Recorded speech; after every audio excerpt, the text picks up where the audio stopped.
All right, now we're going to talk a little bit more about graphs of exponential functions. So if we have a function like this, just f of x equals b to the x, that's our parent function or toolkit function. So remember, b can't be 1, it has to be positive. So here's what the graphs look like, right? If b is greater than 1, we have exponential growth. If b is less than 1, and between 0 and 1, we have exponential decay. We notice that the a value in both of these, right, is 1. So our y-intercept is 1 on both of those. And in both cases, if you find f of 1, right, the output is b. So 1b is on both of those graphs. So those are our sort of standard toolkit parent function graphs, right? That's what they look like. We've got these two important points, and we can figure out if it's going up or down. So let's see, they're both 1 to 1. Let's make some observations here. They both have horizontal asymptotes, right? On one side, as x goes to negative infinity, f of x goes to 0. And on this one, as x goes to positive infinity, f of x goes to 0. They don't have horizontal asymptotes on the other side, and they don't have vertical asymptotes, right? The domain is all real numbers. From negative infinity to infinity, you put any x in here, and something can come out. The range is from 0 to infinity. They don't have x-intercepts. The y-intercept is at 0, 1. And like we said, they're increasing if b is greater than 1, decreasing if b is less than 1. So those are our parent graphs. So what if we want to graph a function like this? 0.25 or 1/4 to the x. How do we do it? Well, our a value is still 1, right? So we know our y-intercept. And now we need to find two other points to be able to connect with a smooth curve. So an easy point is also always this 1b value, right? 1.25. -1 is often usually another easy point to graph, right? 1/4 to the -1 is just 4, and we could graph that. Your book kind of encourages you to make this whole table. It's not a bad idea to make the table. It gives you some idea of what's going on with the graph, but you really just need these 3 points: a y-intercept, something to the right, something to the left, and then you just kind of connect them with a smooth curve. All right, so now what if we want to transform this function? So the good news is it's just like we were doing before. We've already talked about transforming functions, and all the same rules apply. So we're going to have horizontal shifts and vertical shifts and vertical compressions. So let's look at this general form here, right? Our b, we've already talked about a bunch. A, what's that going to do to the graph? That is going to be a vertical stretch or shrink, right? That's what A does. And we've already talked about that kind of, not even in this context of thinking about transformations, right? That's sort of the initial value that changes. That's a vertical stretch or shrink. That's that A value there. C, what is that going to be? Well, that's sort of like inside the parentheses, right? That's a horizontal shift. So if it's plus C, it's going to be C units to the left. If it's minus C, it's going to be C units to the right. And then this plus D at the end is going to be a vertical shift up or down, right? So we've already seen all these things before. And yeah, I think that was, so the other important thing could be reflections. Okay, we'll talk about that more in just a minute. But if this is positive, it's not going to reflect, but if this is a negative value, it's going to reflect it about the y-axis, okay? All right, so vertical shifts, like if we started with 2 to the x, this blue function, a vertical shift up 3 or down 3 will look like that. So our initial y value, our y-intercept here would be 1. If we shift it up 3, our y-intercept is 4. If we shift it down 3, our y-intercept is -2. So it's going to shift our y-intercept. It'll shift our horizontal asymptote, right? Our initial function had a y-asymptote at y equals 0. If we shift it up 3 or down 3, the asymptote shift as well. How about horizontal shifts? So we start with the blue function 2 to the x. Orange is shifting 3 to the right. Red is shifting 3 to the left. So yeah, that's definitely going to shift.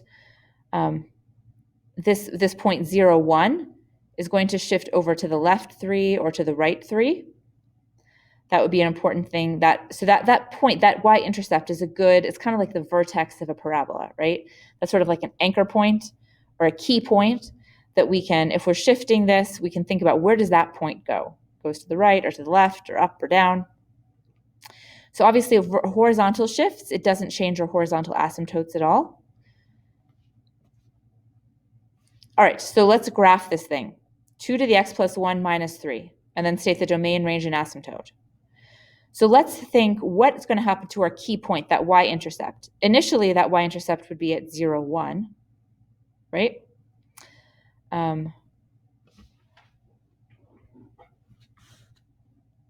So what's going to happen now? Well, let's see. This is going to be a shift to the left by 1, and this is going to be a shift down by 3. So our initial point here, 0, 1, we shifted to the left by 1 and down by 3 to negative 2. Okay. We need to find a few other points, right? So there's our initial point. The whole thing has just been shifted. So we shifted the horizontal asymptote down to negative 3. How could we figure out some other points? Well, we could just plug in 0 here, right? 0 would make this 2 to the 1, which would be 2 minus 3 gives us negative 1. So I'm just calculating that. And 1 looks like an easy point to plug in. 2 squared minus 3 is 1. Right? So this point here, we can kind of think through, right? That was our initial key point. That was our initial y-intercept. The other points, just plugging in a few things to get 3 points that we can connect with a smooth curve. Okay, in the horizontal asymptote, we can always just think as if it's shifting up or down. So the domain, still going to be negative infinity to infinity, always going to be that for exponential functions. The range is going to be negative 3 to infinity, and the horizontal asymptote has shifted down. All right, how about vertical compressions or stretches? So here's our initial function, 2 to the x. 3 times 2 to the x is going to be a vertical stretch, right? And we talked about that this being the initial value. Sure, so this point 0, 1 got stretched up to 0, 3, right? That's the new y-intercept. How about if it's 1/3, it's going to be a horizontal or a vertical shrink. And our initial point, that isn't correct. It should be down here. Now is 1/3, right? Horizontal asymptotes haven't changed. All right, so let's sketch a graph of this. State the domain, range, and asymptote. So let's just think about what this will look like. It doesn't look like there's any horizontal shifts, no vertical shifts. There's just a vertical stretch of 4. And without that 4, what would our graph look like? Well, this 1/2 means that this b is between 0 and 1. That means this is going to be exponential decay, right? So our initial, so we know it's going to be going down, but it's going to be stretched by 4. So we could make a whole table. That's not a bad thing to do. But let's think, our initial, without being stretched, our y-intercept would be at 1, but we have it stretched by 4, so that our initial value is 4. And then we can just plug in some easy values like 1 or negative 1. But if we plug 1 in, we're going to get 1/2 times 4 gives us 2. If we plug negative 1 in, we're going to get 1/2 to the negative 1, which is the same as 2. Multiply that, we get 8. Okay, so this point, I can kind of think through. These two, I'm just plugging in values. And we can always, if we didn't want to think through this, we could always just plug that into, right? 1/2 to the 0th power is 1 times 4. There we go. Okay, so we plug in. And again, you can make a whole table if you want, but you really just need 3 points. And a vertical stretch doesn't change our horizontal asymptote at all. So the domain is still negative infinity to infinity, range 0 to infinity, horizontal asymptote still y equals 0. What about reflections? So here's our initial 2 to the x. Here's a reflection because we have a negative out front, right? Or a we could think of as -1. So it is a reflection about the x-axis. So let's see, our domain doesn't change at all, but our range definitely does. Now our range is from -infinity to 0, right? What about a reflection like this? If we have like the negative sign inside the parentheses, right? Our x becomes negative. Well, it's a reflection about the y-axis, and that looks suspiciously like 1/2 to the x power, right? Which makes sense because this is a negative exponent. We could write this as 1/2 to the positive x power. So vertical reflections about the y-axis, really are the same as taking the reciprocal of your base, if that makes sense. You can think of it either way that makes sense to you. But again, domain hasn't changed. In this case, range hasn't changed. Horizontal asymptote hasn't changed. Okay, so what if we wanted to graph this function? F of 1/4 to the x power with a reflection about the x-axis. Okay, so reflection about the x-axis means that we have a minus sign out front. Okay, so our new function is just minus 1/4 to the x power. Again, we could make a table if you want. If not, we could just think, okay, this point here, 0, 1, our y-intercept has reflected to 0, -1. We could plug in x equals 1, x equals -1, and get these 2 points and kind of connect them into a smooth curve, right? Domain is going to be all real numbers. Range is -infinity to 0. Horizontal asymptote still is y equals 0.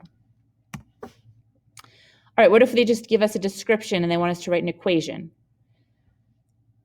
So we start with this function, f of x equals e to the x, vertically stretched by 2, reflected across the y-axis, so that's going to be that way, and shifted up 4 units.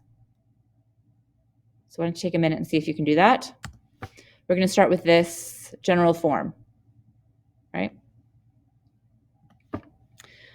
All right, well, our vertical stretch is 2. We want it reflected about the y-axis, so this becomes a negative inside, right? That x becomes negative. We don't have any horizontal shifts, and our vertical shift is 4, they tell us. So we put this together, we just get 2e to the minus x plus 4. And again, the domain's still going to be -infinity to infinity.